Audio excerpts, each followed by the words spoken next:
No fue simplemente una batalla fronteriza ni un enfrentamiento pasajero en los márgenes del desierto. Lo que ocurrió en Kelta Semour fue un momento decisivo que estuvo a punto de sacudir el prestigio del ejército marroquí y poner al Estado mismo ante una auténtica prueba de existencia. Cuando 3 aviones marroquíes fueron derribados en cuestión de minutos y varios soldados fueron capturados o abatidos en un ataque relámpago apoyado por Argelia, ya no se trataba de un simple enfrentamiento militar, sino de una bofetada política que exigía una respuesta desde la cúspide del poder. Fue entonces cuando Hassan II entró en escena personalmente. Se puso el uniforme militar, convocó una reunión de emergencia en el Palacio Real y declaró abiertamente: esta no es solo una batalla de soldados, es una batalla de rey, de patria y de soberanía. En este video regresaremos a ese momento excepcional en el que el Palacio Real se convirtió en un centro de mando militar y revelaremos los entresijos de la batalla más poderosa que haya conocido Marruecos en su largo conflicto con el Frente Polisario. Así que quédense con nosotros hasta el final y no olviden apoyarnos con un me gusta y suscribirse al canal para no perderse nada nuevo.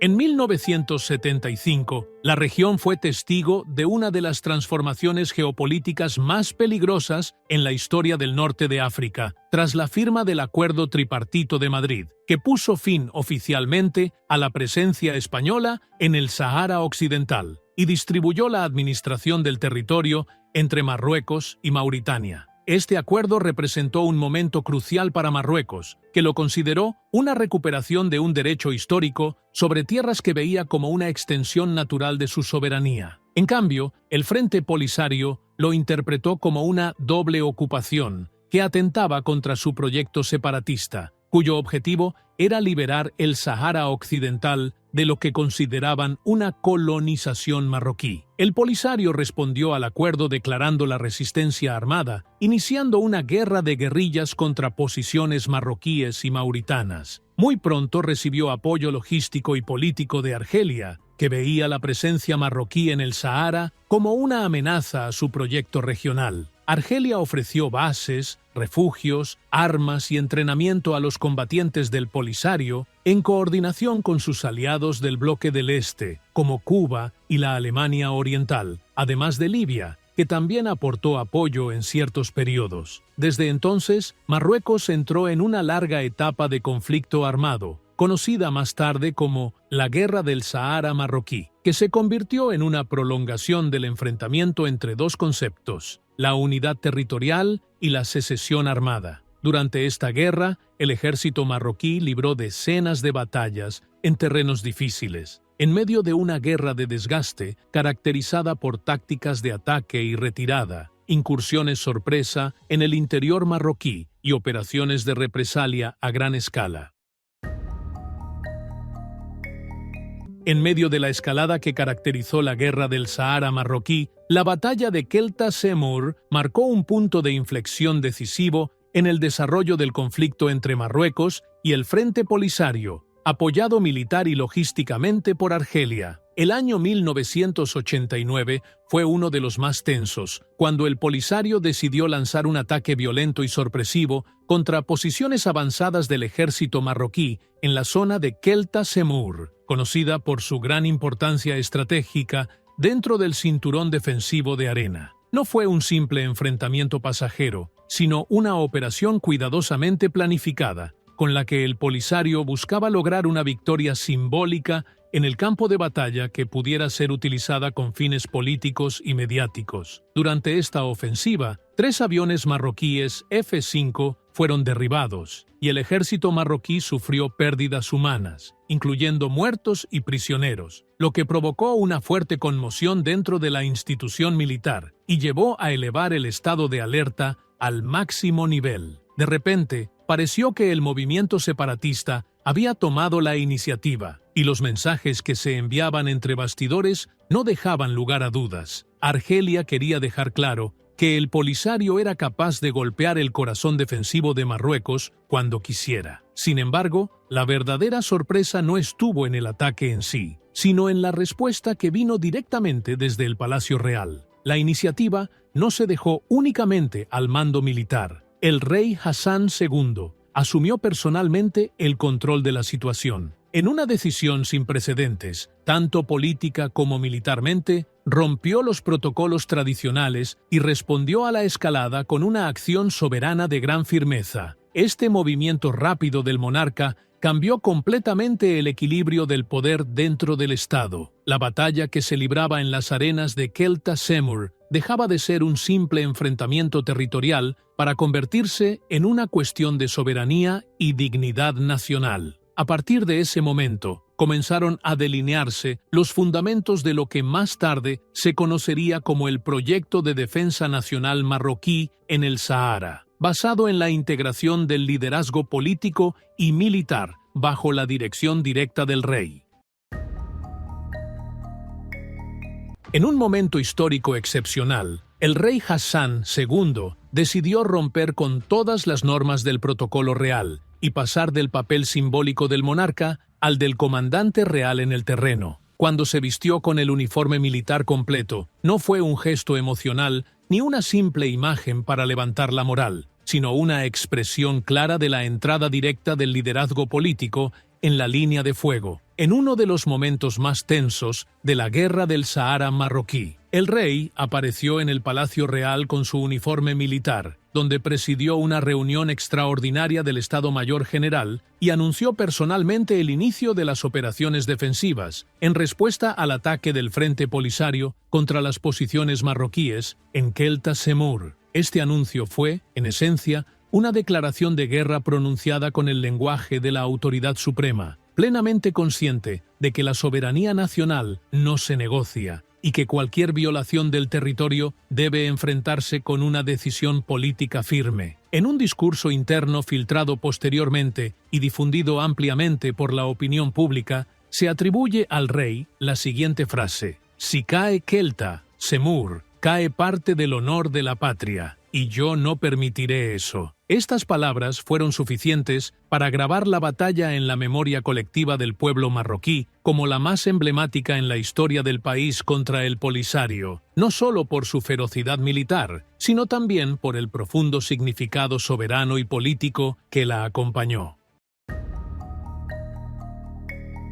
Tras el ataque relámpago lanzado por el Frente Polisario contra las posiciones del ejército marroquí en la zona de Kelta Semur, que resultó en la caída de 3 aviones marroquíes, el mando militar se encontró ante una sola opción: recuperar la iniciativa con rapidez y determinación. La respuesta no fue una simple maniobra táctica limitada, sino parte de una operación militar integral, cuidadosamente planificada al más alto nivel, que trascendía la lógica de una reacción inmediata en el campo de batalla para alcanzar el núcleo del concepto soberano del Estado marroquí. En consecuencia, el ejército marroquí reorganizó sus filas en estrecha coordinación con el alto mando, desplegando refuerzos de élite, incluidas unidades de fuerzas especiales y tropas especializadas en guerra desértica, en un movimiento que reflejaba una planificación militar precisa y consciente de que la batalla de Kelta Semur no admitía errores y que la respuesta debía estar a la altura del desafío. En paralelo al avance terrestre, la aviación marroquí entró de lleno en el combate, respaldada por órdenes directas del rey Hassan II, comandante supremo de las Fuerzas Armadas Reales. Los cazas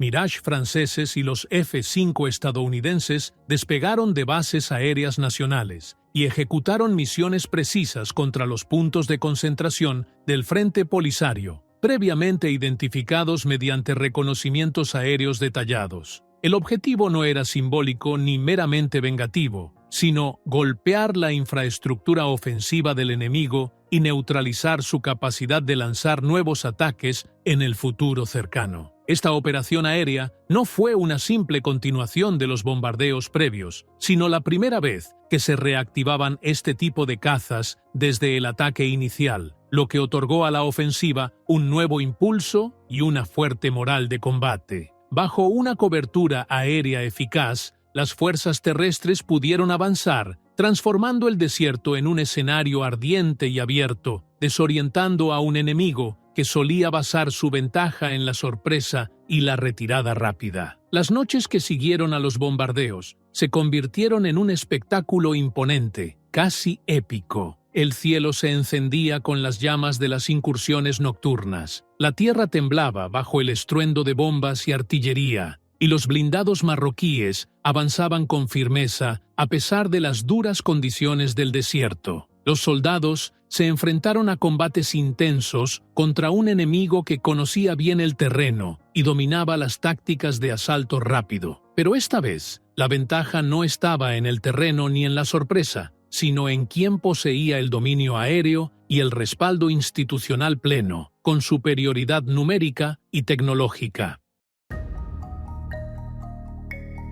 En medio de uno de los capítulos más duros de la Guerra del Sahara marroquí, el rey Hassan II dio un paso que superó los límites de la táctica militar para consolidar una simbología política y soberana sin precedentes. La batalla de Keltasemur no fue solo un enfrentamiento entre unidades en el terreno, sino una prueba de la firmeza del liderazgo político marroquí y de su capacidad para convertir las crisis en momentos de movilización nacional. Cuando Hassan II anunció la batalla desde el Palacio Real, no fue una reacción improvisada para contener una crisis, sino un acto soberano deliberado, con mensajes claros tanto hacia el interior como hacia el exterior. El monarca quiso dejar patente que la defensa del Sahara marroquí no se decide en los bastidores, sino en el corazón de las instituciones del Estado, bajo la supervisión directa del propio rey. Ese gesto representó la materialización del concepto de Estado combatiente, donde la protección del territorio nacional es parte esencial del pacto político que une al rey con su pueblo. Su aparición con el uniforme militar rompió la imagen tradicional del monarca en tiempos de paz. Fue un acto simbólico de alineamiento con las líneas del frente, un mensaje visual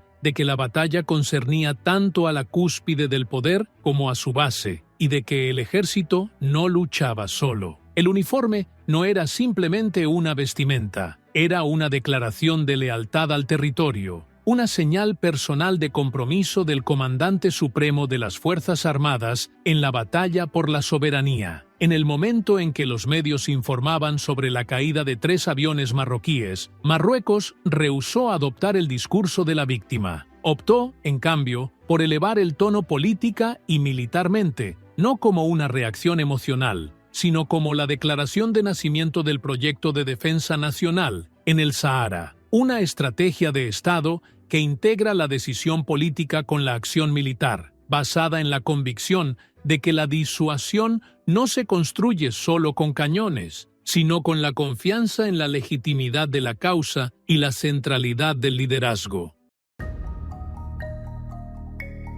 La batalla de Keltasemur no fue simplemente un enfrentamiento limitado en el terreno, representó un punto de inflexión decisivo en la construcción de la doctrina de defensa nacional marroquí en el Sáhara. Con el cese de los disparos, el ejército marroquí comenzó a redibujar su filosofía de despliegue y disuasión, comprendiendo que la guerra contra el Frente Polisario ya no era una contienda temporal, sino un proyecto de largo plazo que requería una estructura militar estable e integrada. El primer paso, audaz y estratégico, fue el inicio de la construcción del muro de defensa de arena, que más tarde se extendería por más de 2.500 kilómetros, convirtiéndose en la mayor estructura defensiva del continente africano. Su objetivo no era únicamente separar físicamente las zonas de combate, sino también imponer control geográfico y asegurar la profundidad estratégica de los centros civiles y militares del sur del reino. Junto al muro, se crearon unidades militares especializadas en guerra desértica, sometidas a entrenamientos rigurosos y adaptadas a las duras condiciones del terreno y del clima del Sáhara. Estas unidades se convirtieron en el núcleo de un ejército de campaña profesional, basado en la táctica, la velocidad y la anticipación, en lugar del enfrentamiento clásico y estático. Esta transformación militar se consolidó con la modernización acelerada del arsenal defensivo marroquí. Desde la década de 1990, Marruecos comenzó a introducir equipamiento avanzado en el campo de batalla e invirtió estratégicamente en nuevas tecnologías. Con la llegada del siglo XXI, el reino pasó a adquirir satélites de observación militar y posteriormente drones de reconocimiento y ataque, mejorando así su capacidad de vigilancia y respuesta sin necesidad de contacto directo. A pesar de la sorpresa táctica inicial lograda por el Frente Polisario, al comienzo de su ataque sobre Kelta Semour, la rápida y contundente respuesta marroquí cambió completamente el curso de la batalla, infligiendo al movimiento separatista una de sus mayores derrotas desde el inicio del conflicto. Según informes marroquíes documentados, las Fuerzas Armadas reales lograron, en cuestión de días, ejecutar ataques aéreos precisos y planificados que destruyeron formaciones avanzadas del Polisario, desmantelando unidades completas que lideraban el asalto. Más de 30 vehículos de combate y camiones de suministro fueron destruidos, y numerosos combatientes del Polisario murieron, entre ellos miembros entrenados en Argelia y Libia. Testimonios de oficiales en el terreno señalan que la respuesta marroquí se basó en el principio de atraer al enemigo para luego golpear en profundidad, permitiendo una penetración limitada del Polisario antes de rodearlo por tres flancos y destruir sus rutas de retirada. El resultado fue una emboscada devastadora, de la cual el Polisario salió con pérdidas estructurales severas. Líderes del propio Polisario reconocieron más tarde, en publicaciones internas difundidas por medios afines,